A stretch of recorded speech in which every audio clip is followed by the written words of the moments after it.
তো hello everyone. তো আমি খুব আস্তে করেই কথা বলছি কারণ কি মা আছে পাশের ঘরে।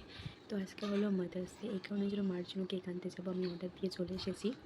তো আমি এখানে রেডিও হয়ে গেছি। তো মা যদি জানতে না পারে তার জন্য আমি আগে এখানে একটা ড্রেস পরে নিয়েছি। তো জাস্ট এই ড্রেসটা পরে আমি যাবো কেকটা আনতে। তো অর্ডার দেওয়ার ক্লিকটা তোমাদের সাথে আমি শেয়ার করতে একদমই পারিনি।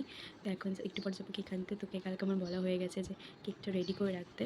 তো জাস্ট আমি কেকটা নিয়ে চলে আসবো, মা যাবে সানি, এই সুযোগ আমি কেকটা নিয়ে বাড়িতে চলে আসবো, লুকিয়ে রাখবো।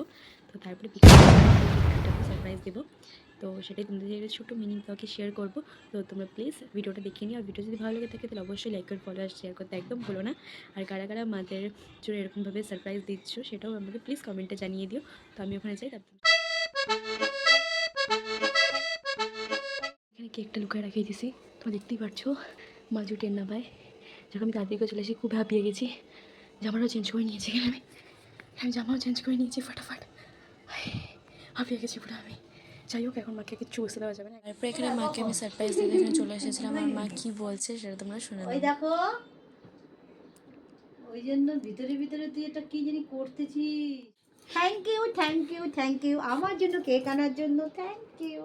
এই কেকটা আমার খুব ভালো লাগছে, আমার ফেভারিট কালার।